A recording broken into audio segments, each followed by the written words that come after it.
Morning sa ating lahat mga kaibigan. Andito na naman tayo sa ating usapang magmamanok po.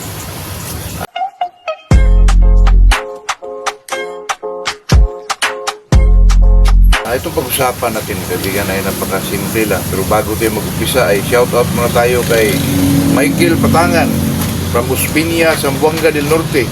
Parang unahan to ng Orquita City. Mark Lister Hura, Oliver Cariña at saka si Gerard Junior Cots ba to? Sabi ni Gerard yung ano na niya, yung mga bugkak na niya, medyo nakuha niya sa mga farm din na medyo may pangalan. 25,000 daw. At saka yung mga babae niya, 8 to 10,000. Sabi niya, binabarat pa rin daw. Naku, natural lang yun, idol. Kasi alam nyo na, pag medyo tayo hindi pa kilala, sabi niya kasi baka hindi lang masyado na commercialize ba kung gano'n.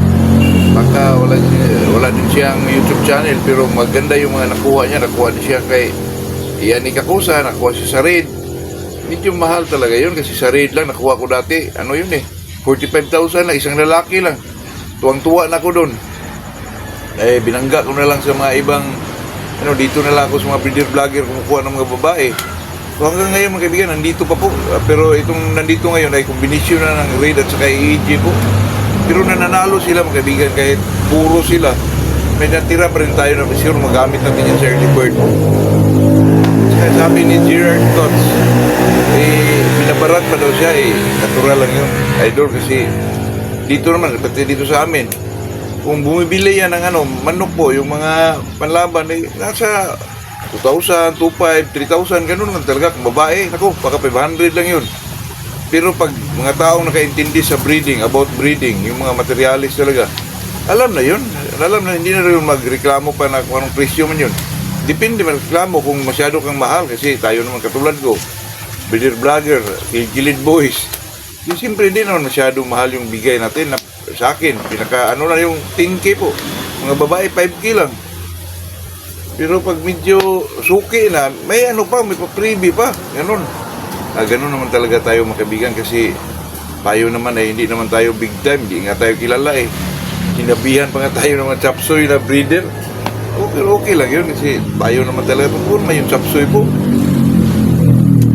Sa atin mga idol na Gerard, ganun talaga yun. Depende na lang yun sa po. Depende na lang sa taong nakakalam kung saan ka kumukuha. Pag wala talaga silang alam, di siyempre magduda yun kasi pira din yun malaking pira din yun. Kaya sa akin mga kaibigan, medyo nakilala tayo ng kunti kasi ako yung nagbablog, may YouTube channel tayo. Pero kung magbinta naman tayo, hindi naman masyado mahal po. Yung pinaka-affordable lang kasi medyo nasa low class tayo lower tayo, kaya makaintindi naman tayo doon mga kaibigan.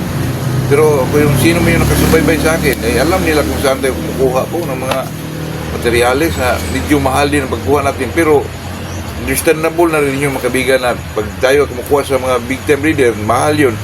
Pag ikaw naman ang nag-share, medyo baba lang kunti mga kaibigan kasi di ka naman naglaban ng mga doon sa mga big time po. Dito lang sa mga gilid Gilid nga pangalan Gilid Boys, walang mga pira. Kaya yun po. Kaya ako yung nakikaintindi dyan, kaibigan, yung mga presyuhan dyan po, lalo na sa probinsya. Yung bumibili sa atin, pag sirabi mong 5K, parang sira yung mukha, kaibigan. Di siyempre, sa kanilang nakapagsanayan po 2K, 3K, yung mga babae, 500, ganun. Ganun talaga yun, kaibigan. Kaya, kung gusto mong gusto mo talaga makapagbinta ng ganong presyo, mag-breed ka ng medyo process na po.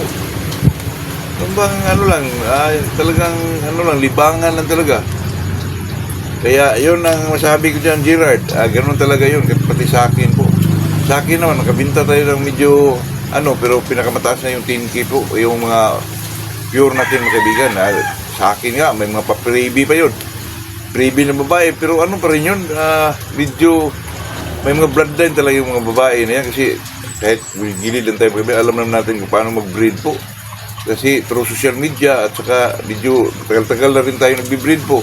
Alam natin yung mga kaibigan at saka sa akin, mga kaibigan, sa part ko po hindi ako magbigay na pag sinasabing Golden Boy, cruise ito ng 5K, pwede na to. Naku, hindi po, ayoko po kasi ayaw ko rin gawin sa akin yan ganun mga kaibigan, kasi pag time na mag-inbreed ka, napakakawawa yung taong nabigyan mo doon mga kaibigan. Napaka ano po, kawawa po kasi di niya alam. Di pala yung nasa kanyang isip po.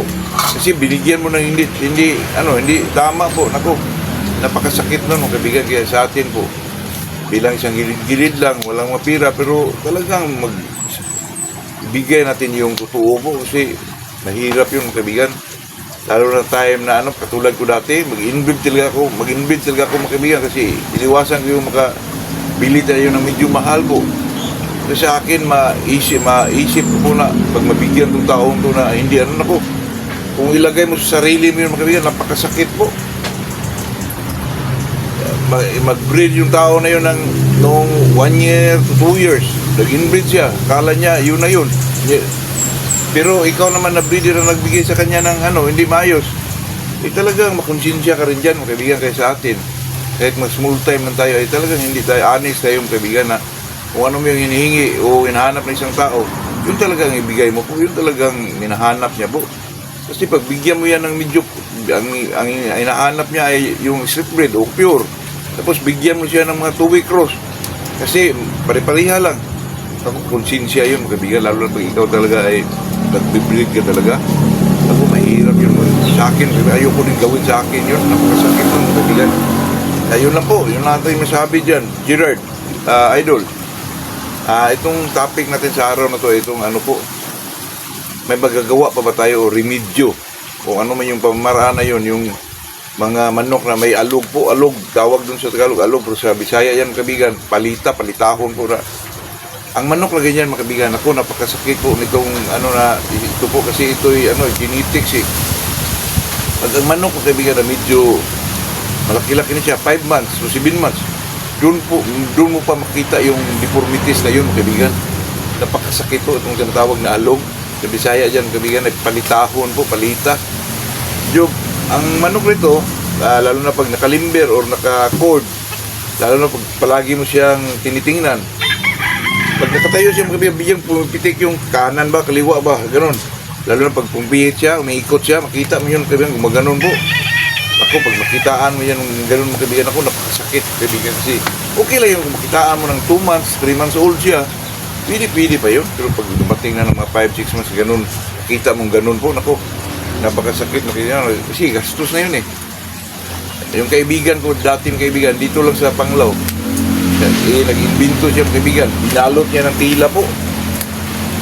Binalot ng tila, tapos siniminto niya ng white cement, kaibigan, kasi makabili tayo ng mga medyo tingi-tingi na white cement, kaibigan, sa hardware po. Makabili ka ng tingi-tingi dyan, kaibigan, na white cement, makabili ka ng 1 kilo, 0.5 kilo, ganun po. Binalot niya ng tila, kaibigan. Tapos nilagyan, pinasa niya yung white cement, siniminto niya dito po. Pagkatapos, mga kaibigan, pagdating ng mga 1 month o 2 weeks ba yun, kinuha niya, mas lalong hindi na makilos ng manok niya yung paa niya. Siniminto niya eh. Naku, mas lalong lumala yung sitwasyon, mga kaibigan. Kasi siniminto niya ganun. Nakasanayan sa manok. Kung maglakad yung manok, ganyan, parang yung paa niya. Kaya, may isa kong kaibigan din, mga kaibigan, na dito lang din sa Panglao, sinabi niya na, Lon, pagdating ng mga 5 months, nakitaan mong medyo may alog po, ilimber mo na lang yan, tapos mo ng calcium lactate. Ay talagang talagang ginanon ko, mga kaibigan, na binigyan ko ng calcium lactate for about 1 month, mga kaibigan, kasi yung calcium kasi, kitaan mo yun, mga kaibigan, 2 weeks pa lang. Pero medyo tumitigas na yung mga nila, yung mga paa po, yung mga buto, kasi yung bata pa, 5 months, 6 months, talagang maano mo yung mga paan lang, mag-iban, talagang mahawakan mo ng medyo, medyo malambot pa. Pero pag nakainom yung manok mo ng mga, yung calcium lactate for 2 weeks lang, makikita mo talaga, makikita yung manigas yung dito nila, pag pindot mo, iba po. Kaya sa akin, yung nag 1 month na, medyo na siya, medyo nawala na yung pag-gano niya, umikot siya, nawala po. Pero depende po yung may mga manok talaga na hindi rin madala sa mga ganun po, calcium, hindi po. Talagang malaki silang may alog talaga, mga kaibigan. Pero yung sa akin, yung gold ko dati, ay medyo nawala po. Talagang wala po mga kaibigan. Talagang pagdating niya ng kinupold ko na siya, wala na yung ano niya, yung kasi yung ano niya, yung alog niya dito sa kanan po. Yun ang ano talian. Pero pag sa pagtali ko na sa kanya, kaliwa akong tinalian mga kaibigan para medyo talagang maano ba, talagang malunasan talaga. Yun po, parang nabigyan ko siya ng anong kaibigan, nabigyan ko ng video na talagang ano po, alam naman natin kaibigan na tayo ay mga magmamano. Kung may nakita tayong mga diferensya, talagang hanapan natin yung paraan ko para talagang malunasan yung mga dinaramdam ng ating mga alaga po. So yan kaibigan, ito naman sa atin, hindi naman tayo magsabi ito experience lang din mga kaibigan. Pwede sundin, pwede rin hindi sundin. Pero pag may ganun kayong manok mga kaibigan, lalo na pag bago nyo lang siya na anuhan, na bago nyo lang nakita po, ay bigyan nyo kagad ng calcium lactate mga kaibigan, kahit 1 month lang po. Yung mga, nandyan lang sa mga poultry supply na calcium lactate po. Iba kasi yung calcium lactate mga kaibigan. Dati hindi ako magbigay niyan kasi naanuhan ako baka hindi masyado makatubo yung ano yung manok ba kasi talagang makita mo po ang resulta na 2 weeks pa lang medyo nanigas na yung mga paa nila po. Pero sa alog mga kaibigan, maganda po yan mga kaibigan. For 1 month lang po ay makitaan mo yung ano mga kaibigan, yung diferensya mga kaibigan. Yung iba mawala, pero mayroon naman akong dati na pusong yun mga kaibigan.